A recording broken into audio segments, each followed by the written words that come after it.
Boa noite a todos vocês. Como já fui apresentado, meu nome é Fábio. Junto comigo hoje veio a minha esposa Daniela. E estou muito feliz de poder vir a Bragança, que não é uma cidade que eu conheço assim tão bem. Nós estávamos chegando aqui, eu lembrei de uma vez que eu passei aqui com os meus filhos, eles eram pequenos, mas eu também não tinha oportunidade de conhecer essa igreja. Estou feliz de poder estar aqui e conhecer os irmãos. Eu estou há 2 anos em Campinas, completei 2 anos agora na primeira igreja batista de Campinas, uma igreja tradicional, antiga, tem 117 anos, está lá com a Ponte Preta, assim, tem as duas de 1900. E eu estou lá trabalhando nessa igreja, ministrando num projeto de revitalização da igreja, num projeto de trazer para a igreja um foco centrado em Jesus. E a minha ideia aqui hoje também é trazer para vocês um foco que centra a nossa vida, os nossos casamentos em Jesus. Por incrível que pareça, não sei se você já tinha prestado atenção, mas o primeiro milagre que Jesus realiza é numa festa de casamento. E isso para mim é muito significativo. Jesus era apenas um convidado, ele não era uma das pessoas ilustres que a gente fica ansioso para que estejam na nossa festa de casamento. Provavelmente ele foi acompanhar a sua mãe que era uma das convidadas ali da família. E depois que tudo dá errado, Maria sabe que alguém pode fazer alguma coisa dar certo. E o bonito nessa história é que Jesus estava nesse casamento.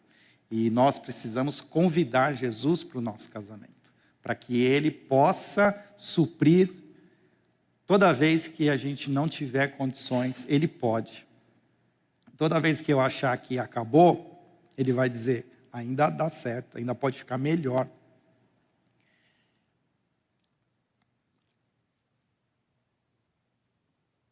E depois disso, nós vamos lá para o último milagre de Jesus.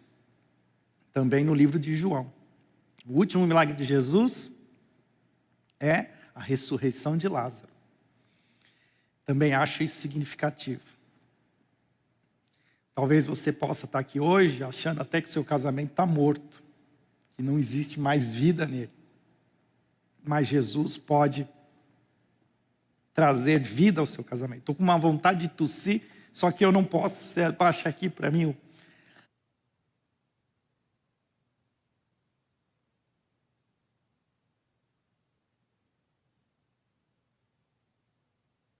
Beleza. Lá na igreja eu tenho aqui, né, que eu desligo e desligo e dá certo. Mas, ao mesmo tempo, existe um tema dessa noite. O tema é casamento transformado pela aliança.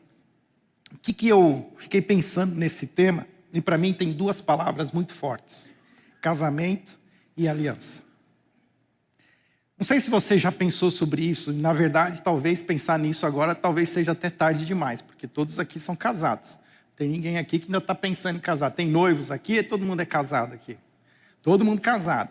Então agora eu brinco, eu fiz um encontro, uma coisa que eu nunca tinha feito na igreja. Eu fiz um encontro com namorados. Fiz agora, faz menos de um mês. E foi muito bom, porque eu pude falar muita coisa para os namorados antes deles se casarem, porque depois a gente sai correndo atrás do prejuízo, né? Não, ninguém me avisou, ninguém falou que era assim, então eu estou tentando me antever. E aí eu falei para eles o seguinte, namoro é que nem quando você está no aeroporto, esperando para embarcar, e você ainda está taxiando no ônibus. Se tiver alguma dúvida, dá tempo de sair. Namoro serve para isso. Meu amigo, depois que você se casou, você já está lá com portas em automático, né? Não abre mais a porta, nem que a Polícia Federal mande abrir, porque agora quem manda é o piloto. Então, o que eu estou querendo dizer para vocês é que vocês estão tudo dentro do avião agora, então não tem mais, né? Não existe aquela parada lá que vai dizer assim, né? Na nossa direita tem as máscaras cairão, não tem nada disso agora. Mas por que eu estou falando isso? Porque a gente precisa entender um pouco o que é o casamento. O que é o casamento? Casamento é uma palavra que nós vamos olhar, vai enxergar ela no Velho Testamento, no Novo Testamento, mas no Velho Testamento não fala muito sobre casamento. Fala muito sobre uma união entre um homem e uma mulher. E o melhor momento, o melhor texto que a gente vai entender casamento é quando a Bíblia mostra o início, o Gênesis. O livro de Gênesis ele é muito precioso, principalmente os 2 primeiros capítulos, porque são os únicos 2 capítulos da Bíblia onde não existe pecado. Não sei se você já parou para pensar nisso. No capítulo 3 de Gênesis em diante, tudo desanda.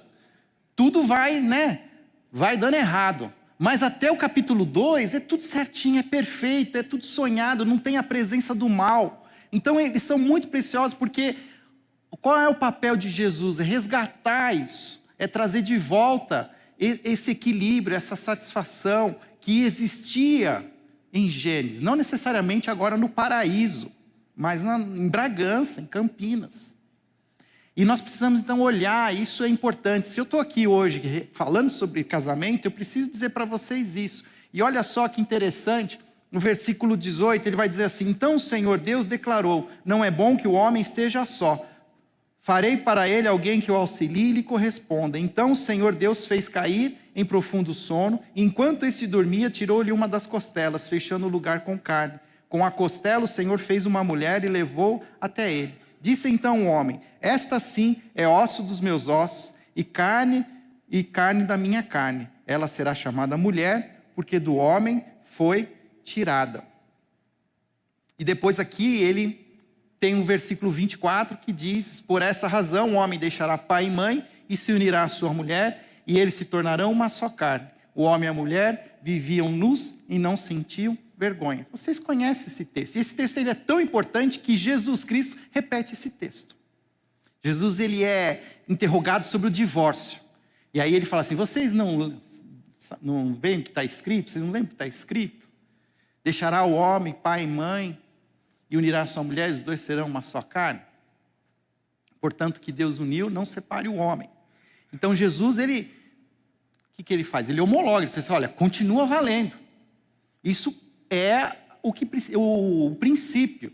E o que nós vamos entender aí nesse princípio? Tem 3 princípios que estabelecem esse casamento. Só para entender uma outra coisa, que até li de novo essa semana num devocional, casou de ser o que eu ia falar aqui. Por que diz que saiu da costela? A gente lê o texto já com uma visão, cosmovisão ocidental, mas o oriental, quando ele lê isso, o hebreu, isso no texto original, tem alguns significados que a gente já não tem mais ideia de que tem esse sentido. Mas a ideia de tirar da costela, a ideia de tirar do lado, é alguém como se fosse uma pessoa que sai da mesma essência.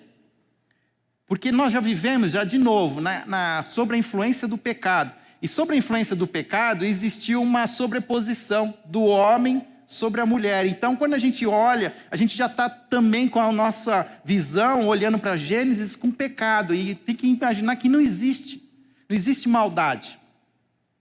E o que está acontecendo? Deus fez Adão entender que ele precisava de alguém com quem ele se relacionasse, que se complementasse a ele, porque de propósito Deus fez ele dar nomes aos animais. E ele começou a ver que tinha o leão, tinha a leoa, tinha o pato, tinha a pata, tinha o tigre, a tigresa, o elefante, a elefoa, e ele não tinha ninguém. Então, a hora que ele entendeu isso, Deus então fez uma mulher para ele, que saiu do seu lado, igual. Homem e mulheres, eles não são iguais na sua forma, mas na sua essência, são imagem e semelhança de Deus. E juntos eles têm uma complementariedade, eles se complementam. Não quer dizer que um é melhor que o outro, mas 2 juntos se tornam muito melhores. Isso também quer dizer que não existe alguém que é a sua cara metade. Não existe aquela pessoa que é a outra metade da laranja, como diz o meu outro xará. O que existe são pessoas que nós escolhemos e decidimos nos unir a ela em casamento e juntos nós nos complementamos e nos tornamos melhores. Eu acho, pelo menos, que isso tenha acontecido comigo e a Daniela. Esse mês de setembro ele é importante para mim. Nós fizemos 18 anos de casados, dia 4 de setembro. E olhando esses últimos 18 anos, eu me tornei um Fábio melhor. Não é mais fácil, não é mais confortável, mas toda essa dinâmica de conviver e todo relacionamento gera intimidade, gera conflito. Toda intimidade gera atrito. E então tem os seus desconfortos, mas isso faz com que a gente melhore. Eu era mais bagunçado, agora eu estou até mais certinho, mais estruturado, ainda já, né? Ela que era mais organizada já ficou mais bagunçada também. Já ficou mais, né? Já não é tanto aquela, né? A preto e branco, né, Dani? Então tem um pouco de jogo de cintura, ela já tem um jogo de cintura melhor. Então nós dois vamos se complementando, se melhorando um ao outro. E o que são esses princípios?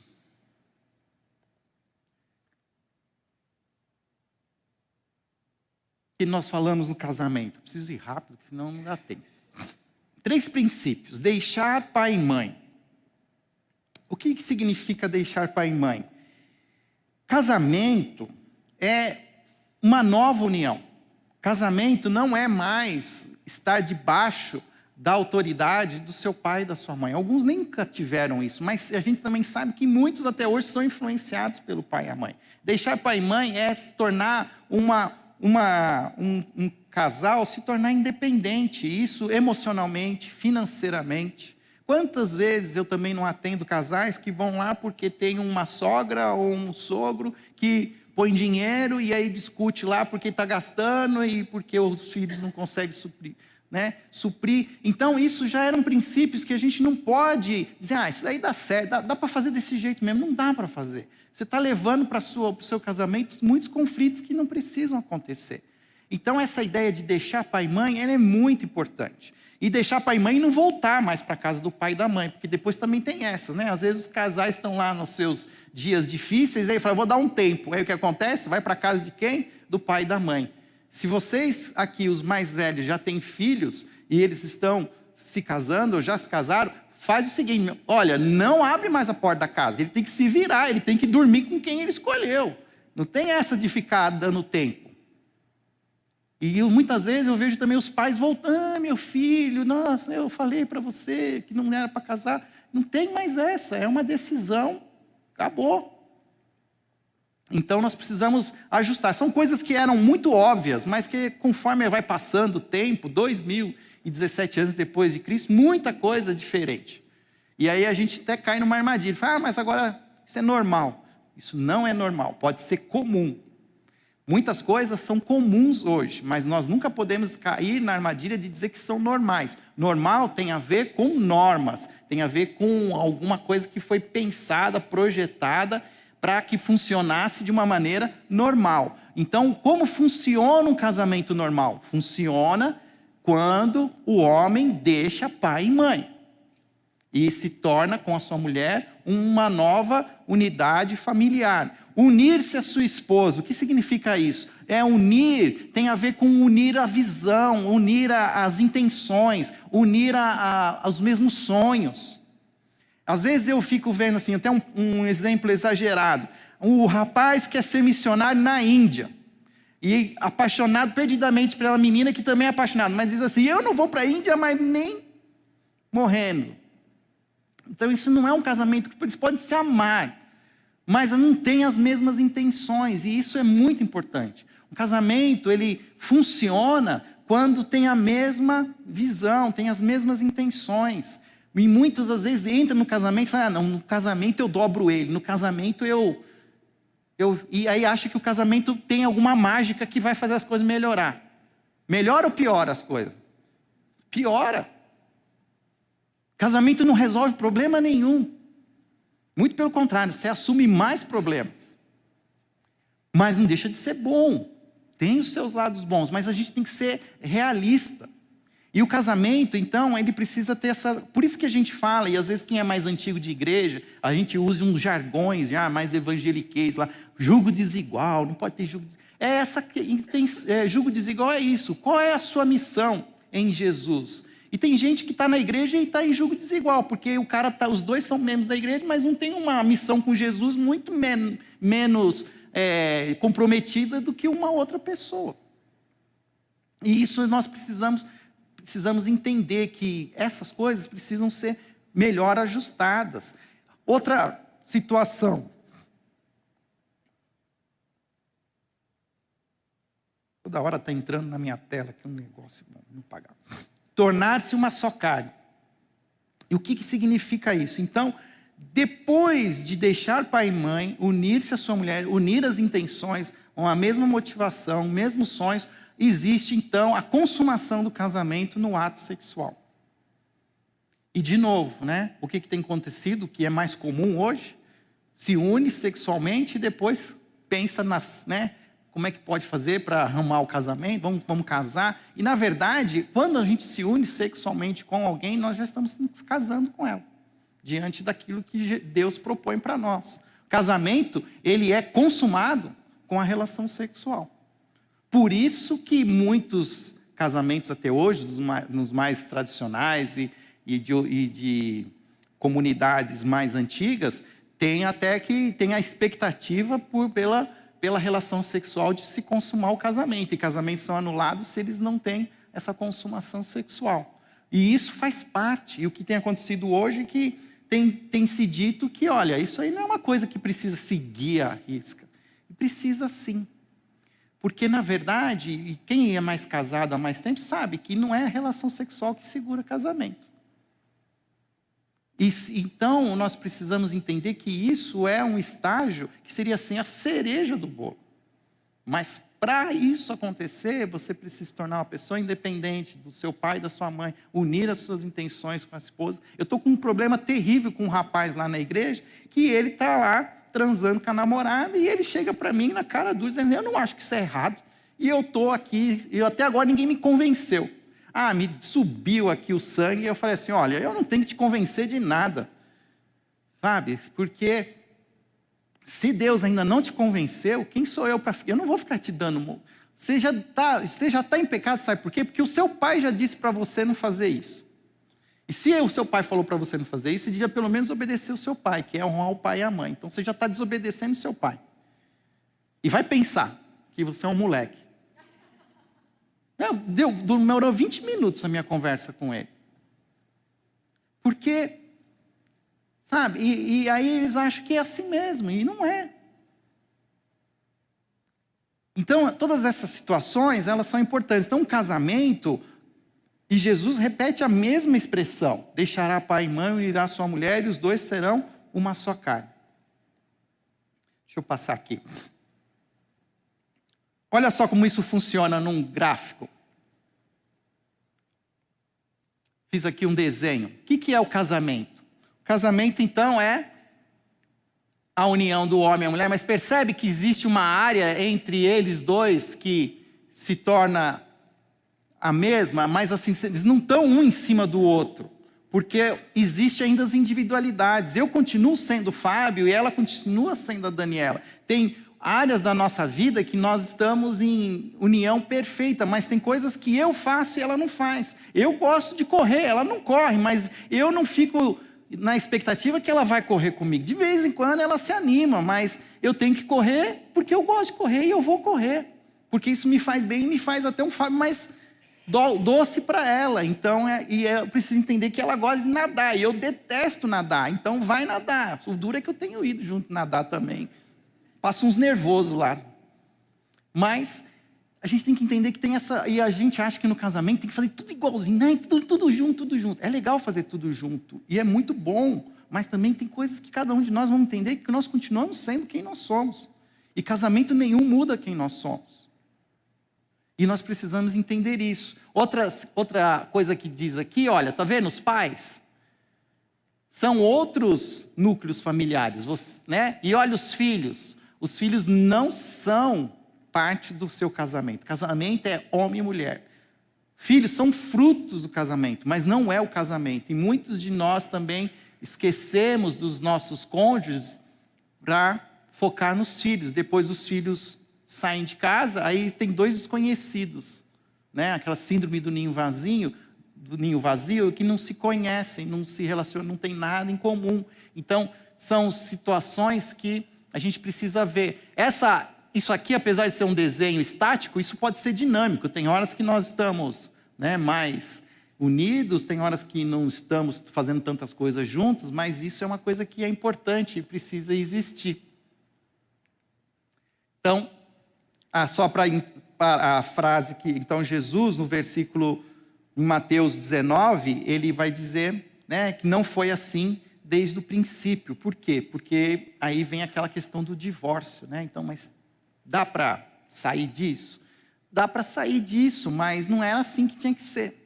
E por causa do pecado, da imoralidade sexual, existe uma opção para se romper esse casamento. Mas isso é porque é uma falta de conhecimento bíblico, muitas vezes, é uma falta de sensibilidade ao outro, falta do perdão. E essa questão do perdão parece uma coisa muito simples, mas é muito difícil na realidade. E falta entender o seu papel de abençoar um ao outro. Mas isso é o casamento. Mas eu queria também falar um pouco do que é a aliança. Porque se nós estamos falando de casamento transformado pela aliança, o que significa essa aliança? Aliança para a gente até vira uma palavra tão comum quanto casamento. O que é a aliança? E eu fui atrás, eu fui entender para que a gente pudesse saber mais sobre o significado dessa aliança. Casamento como aliança.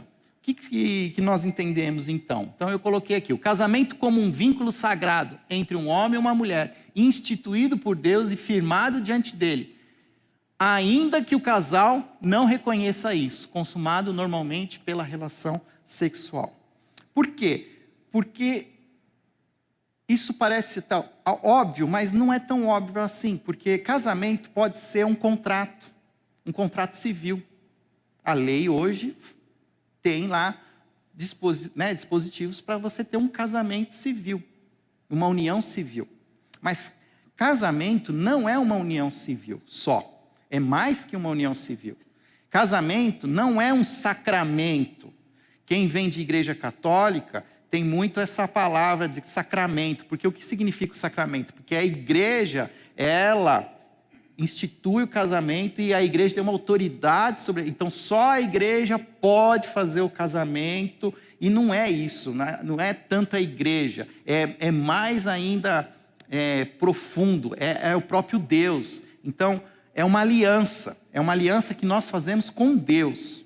Por isso que eu não concordo quando a gente vai ouvir as pessoas falar sobre casamento gay, casamento de homoafetivo. Eu entendo que eles têm o direito, pela lei, de terem a sua união civil. Mas casamento, para nós cristãos, que entendemos a palavra e bebemos das Escrituras, casamento é algo, é uma aliança, é um vínculo sagrado entre o homem e uma mulher, instituído por Deus. Então, Deus entra no casamento, entra nesse pacote. Então, e Deus não entra num pacote onde não é um homem e uma mulher. Percebe? As pessoas, e pior que tem gente hoje se casando em igrejas cristãs, em uniões homoafetivas, achando que Deus está entrando com eles nesse negócio. E não acontece isso. Né? E aí então acontece a consumação pela relação sexual. Então, o casamento é uma aliança. Da onde vem essa palavra aliança? Aliança, a primeira vez que a gente vai ver a Bíblia falando de casamento como aliança, a aliança a gente vai ver muitas vezes Deus fazendo alianças, faz uma aliança com Noé, faz aliança com Abraão, faz uma aliança com Davi. Mas olha só que interessante, que em Provérbios, mesmo capítulo 2, versículo 16 e 17, nós vamos ver ali Salomão falando, uma advertência, talvez que ele, como filho, recebeu do seu pai, dizendo assim, da mulher adúltera, quem é que a sabedoria também o livrará da mulher imoral, da pervertida, que seduz com suas palavras, que abandona aquele que desde a juventude foi seu companheiro e ignora a aliança que fez diante de Deus. Então, todo casamento é uma aliança. Mas, e olha só que interessante, um outro texto, que é o de Malaquias, capítulo 2, versículo 14. E perguntais. Aí eu pus aqui na versão revista e atualizada, porque parece a palavra aliança, tá? Porque eu estava usando a NVI tirou aliança. Aí eu falei, não, eu quero aliança. Então, troquei a versão. E perguntais, por quê? Porque o Senhor foi testemunha da aliança entre ti e a mulher da tua mocidade, com a qual tu foste desleal, sendo ela a tua companheira e a mulher da tua aliança. Então, a Bíblia tem um entendimento, a partir da Bíblia nós temos um entendimento que o casamento é uma aliança.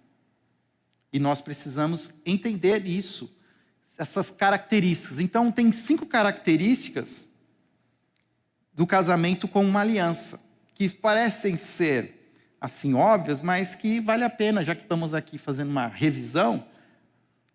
A primeira delas é a questão da permanência do casamento. Uma vez estabelecido por Deus, o casamento foi planejado para ser permanente. Envolve uma promessa ou voto solene feito não apenas ao cônjuge, mas diante de Deus. Então, hoje, eu até tenho assim, eu já fiz, acho que um dia eu falei para uma pessoa que eu ia fazer meu primeiro casamento. Aí a pessoa, que legal, começa a contar. Aí eu comecei a contar. Então eu contei, tenho lá uns 52 casamentos que eu fiz. Mas eu tenho ficado mais frustrado com os casamentos ultimamente, porque agora tem um tal de negócio dos noivos escrever os votos, e tem saído cada bobagem nesses votos. Tem muito amor, muita sinceridade. Eu fiz o casamento de um rapaz que ele era formado em letras. Ele escreveu um texto rico, lindo assim, mas não tinha voto nenhum, não se comprometia com nada. Sabe o que eu tenho feito ultimamente? Ele falou, vocês querem escrever? Tá bom, escreve. Escreve o que vocês quiserem escrever. Mas a gente vai ter também um sim e um não. Né? Você promete, aí eu falo, você promete diante da sua igreja, diante dos seus pais, diante de Deus, amá-la, respeitá-la. Então, porque são palavras que precisam ser incluídas nos nossos votos, porque é algo que é uma aliança. Uma aliança, para ser concretizada, esse compromisso precisa ter alguma coisa que você se compromete com o quê? Né? Numa aliança nós estamos nos comprometendo.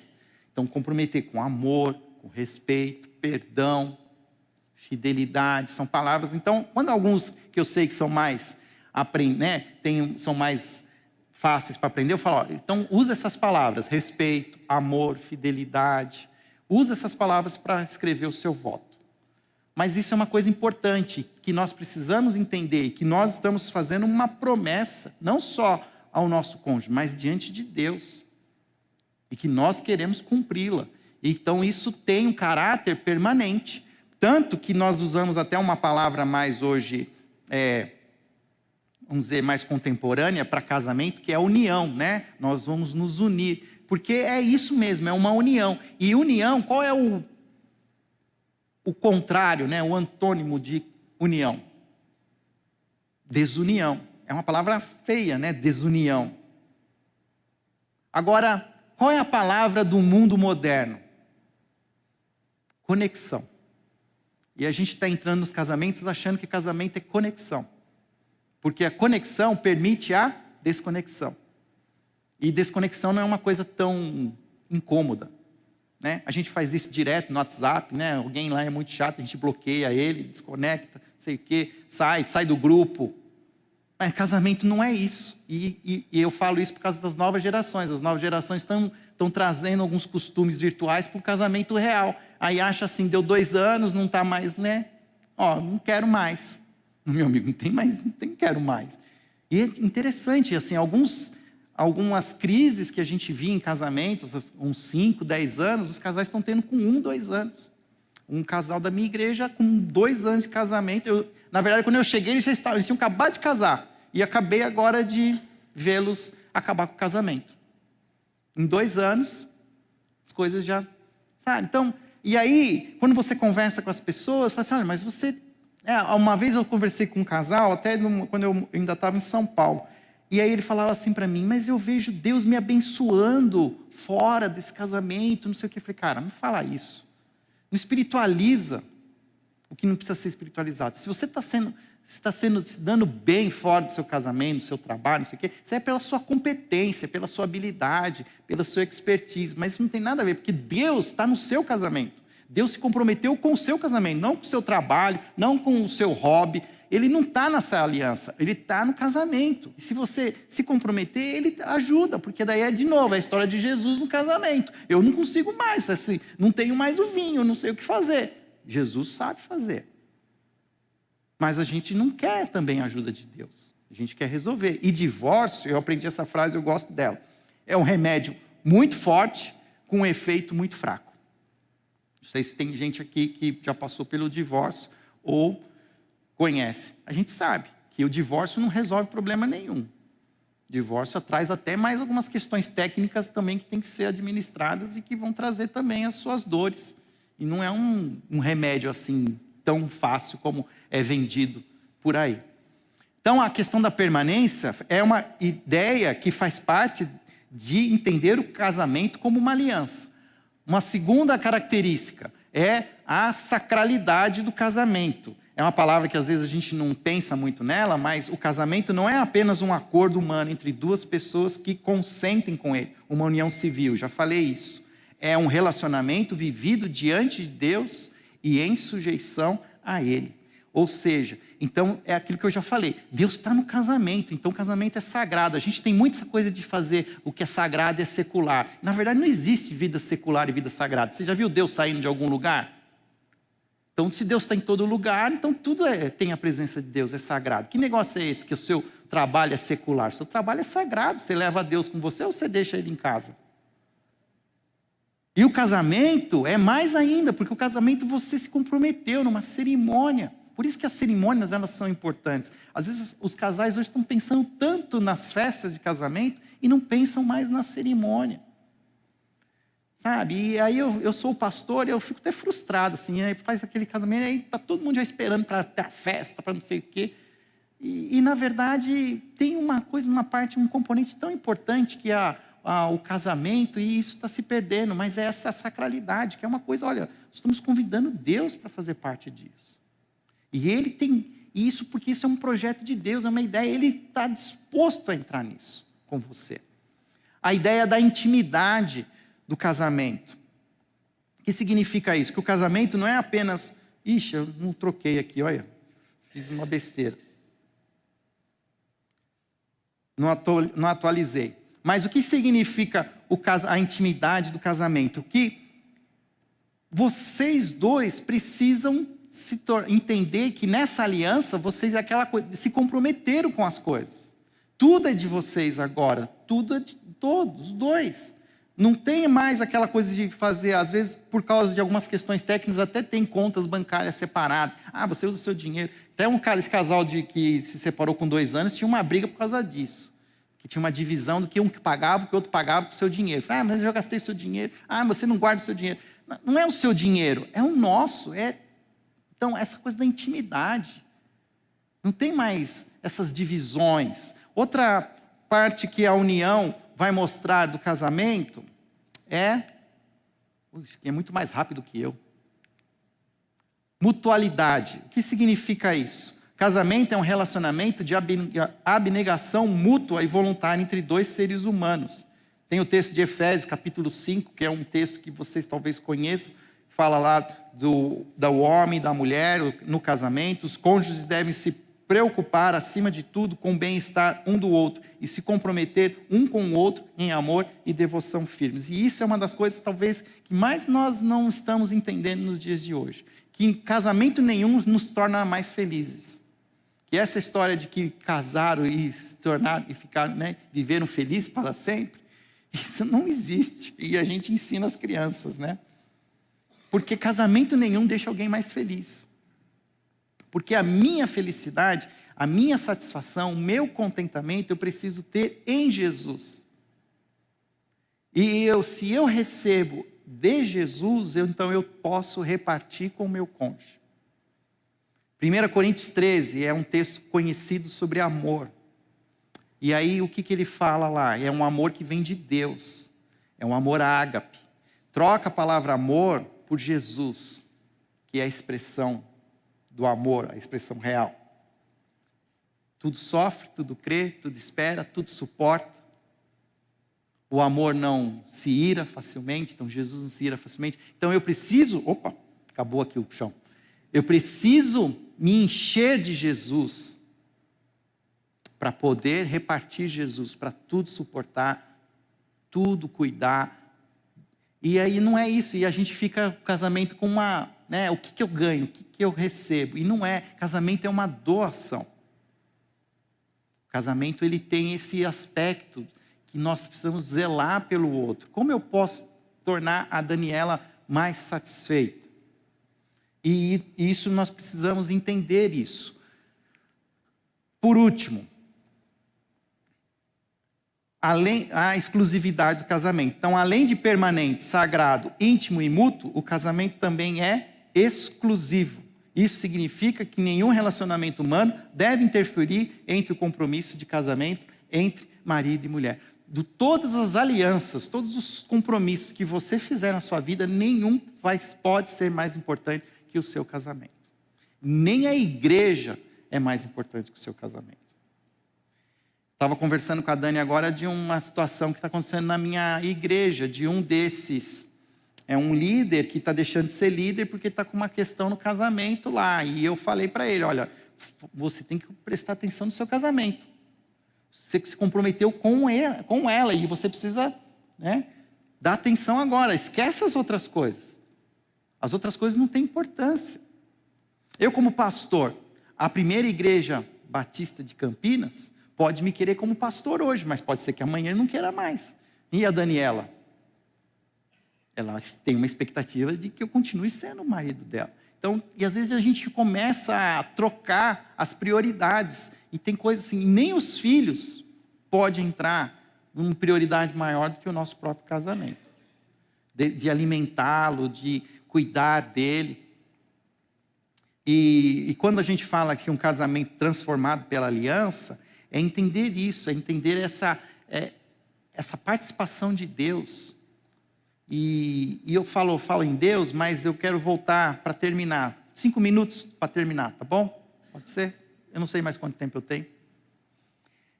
Mas o que eu entendo? Que nós precisamos falar mais de Jesus. Porque Deus é Deus, mas Deus não se vê. E Deus se permitiu ser visto através de Cristo. E o que nós precisamos, então, é olhar para Jesus. E permitirmos que Jesus seja essa fonte que nos ajude, que com o seu Espírito nos conduza. Jesus ele faz um convite. Eu sou o caminho, a verdade e a vida. Você já parou para pensar que ele coloca o caminho em primeiro lugar e depois a verdade? Que o que ele está querendo dizer para você é que, olha, você caminha comigo e você vai descobrir a verdade. O que tem muita gente querendo hoje é saber a verdade para decidir se vai fazer o caminho. E não tem isso, sabe por quê? Por que o caminho é primeiro? Porque é uma jornada de fé. Você precisa ter fé. Então, quem entra no casamento precisa ter fé de que Jesus está com você nesse casamento. Que mesmo quando tudo está dando errado, que as coisas não... É você se ajoelhar e pedir, eu preciso de ajuda. Eu não posso, eu não consigo. Eu não mudo a Daniela. Eu desisto. Jesus, eu preciso da sua ajuda. E todas as vezes que eu faço essa oração, Jesus responde. Ele mexe, ele vira. Tem coisas que eu tenho que mudar, eu sou confrontado. Eu vou lá e peço perdão. Tem coisas que eu não tenho capacidade de mexer e Deus faz as coisas. Então nós precisamos entender isso. Eu trouxe uma série de... Tinha outras coisas aqui, mas eu queria passar rapidinho. Um casamento transformado pela aliança é um casamento que, quando você entende essa aliança, é um casamento onde cada um cumpre o seu papel. Eu sei quem eu sou o Fábio, eu sou um homem, e como homem eu tenho um papel. A gente não dá tempo de falar muito sobre isso, mas quando a gente fala muito, a mulher tem muito essa coisa da submissão, né? Mas eu tenho aprendido uma maneira, a primeira coisa que eu aprendi, nós homens temos que ler a parte que nos cabe. A gente gosta de ler o que cabe à mulher. Tem que tirar o foco, as mulheres vão ler o que para elas lhe cabe. Mas o que eu entendo que é essa submissão? É estar debaixo da mesma missão. E eu não conheço nenhuma mulher que não gostaria de estar debaixo da missão de um homem que a missão não fosse Jesus Cristo. O grande problema dos homens é que as missões deles são futebol, dinheiro, não sei, e as mulheres não vão se submeter a isso. Mas se nós homens nos submetermos a Jesus, as mulheres, elas nos acompanham. E eu tenho entendido que naquele papel que Deus colocou o homem como cabeça, aí a gente pensa numa maneira espacial, né, que é o homem em cima. Mas eu gosto de pensar no homem à frente. Aquele que representa a mulher, aquele que se coloca à frente, protege, que se coloca como um anteparo. Eu acho isso mais, eu me sinto mais confortável pensar assim. E que os dois juntos combinam o que vai ser feito. Mas o homem, publicamente, ele assume a decisão. Ele enfrenta, ele diz, olha, na nossa casa nós decidimos isso. Mas não é que ele chegou lá e falou, olha, eu acabei de decidir. Não, ele sentou à mesa. A mesa sempre é o melhor lugar para se discutir. Jesus discutia muitas coisas na mesa. E a gente faz muita discussão na nossa casa, na mesa, com os nossos filhos. Olha, gente, precisamos fazer algumas decisões. O que nós vamos tomar decisões? Precisamos cortar alguns gastos. Então, tomar a decisão, o homem, então, assume aquela decisão. Então, porque depois ninguém vai querer cortar os gastos, mas você vai ter que... Nós não combinamos, então, o homem... Então, esse é o papel do homem. E a gente não faz, né? E a mulher fica, né? Com raiva, porque não faz nada, né? Um morto-vivo, né? Não é isso que a gente, né? Mas então, nós temos que assumir esse papel. E cada um cumprindo o seu papel. A mulher, então, ela tem o seu lugar. Como uma mulher com mais sensibilidade. Então, nós precisamos ouvir as mulheres. Elas vão ter, às vezes, umas compreensões diferentes. E nós precisamos entender isso. Estão em paz com a sua história. Entendendo que essa história é uma história que está sendo contada. Ela não acabou ainda. Nós temos que entender que, muitas vezes, a gente está dizendo assim, acabou. Isso não dá mais certo. Quem acaba qualquer história é Jesus. Ele é o alfa e o ômega, o começo e o fim. Se começou com Jesus, vai terminar com Jesus. E você precisa crer nisso. Isso precisa ser uma realidade. Que o normal é o normal de Deus. Já falei um pouco sobre isso. Que nós precisamos fugir dessa comparação. Agora todas as coisas são normais. Não é normal, pode ser comum.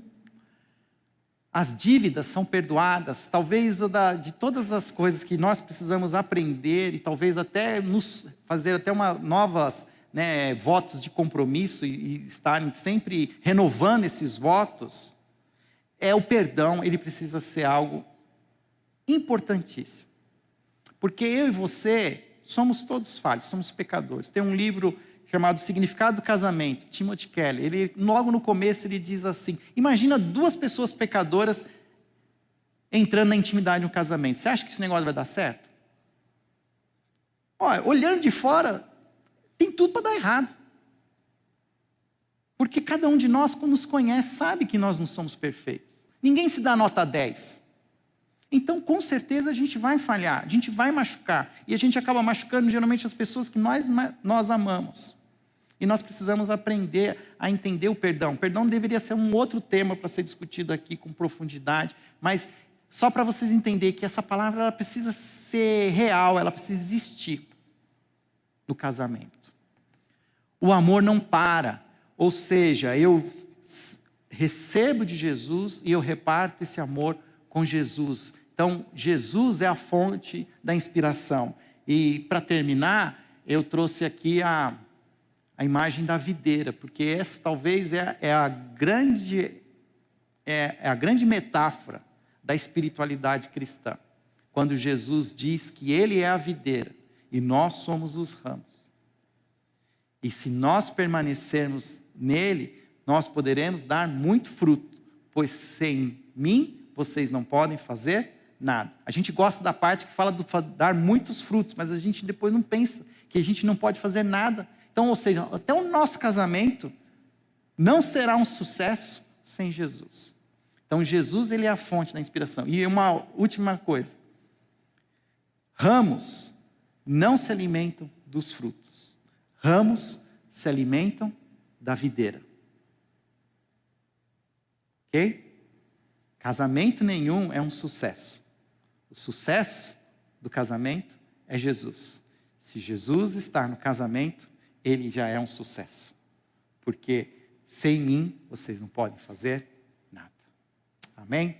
Vamos orar? Senhor, obrigado por essa noite. Obrigado pela oportunidade de compartilhar um pouco mais sobre a realidade do casamento, da aliança que envolve esse casamento, com a sua participação. E queremos aqui, Senhor, pedir que queremos te conhecer cada vez mais, possamos ter mais sede de Ti, de olharmos para as nossas próprias vidas, e não para o nosso cônjuge, mas onde Jesus pode ainda nos mudar. Que cada um de nós aqui sejamos homens e mulheres que olhemos para Jesus, que busquemos em Jesus a fonte da nossa própria satisfação, para que possamos satisfazer ao nosso cônjuge. Por isso, Pai, continua abençoando esses casais aqui, cada casamento, cada história, com as suas feridas, com as suas dores, mas também com as suas vitórias, que o Senhor esteja cuidando, dando sinais da sua bondade, que o Senhor possa estar mostrando para cada um deles a tua presença real, nos pequenos detalhes, que possamos, Senhor, enxergar a tua presença. Transforma, ó Pai, o nosso casamento hoje, que tem sido essa água sem sabor, nesse vinho, que só o Senhor pode trazer para a vida dos nossos casamentos, esse sabor, que esses nossos casamentos sejam realmente, Senhor, saborosos. Não saborosos somente para nós, mas para os nossos filhos. Pai, eu tenho entendido que a melhor coisa que eu posso dar para os meus filhos é um casamento saudável. Por isso me ajuda, ó Pai. Ajuda cada um de nós, que possamos cada vez mais entender essa dinâmica e buscar-te de todo o nosso coração. Essa é a nossa oração, em nome de Jesus. Amém.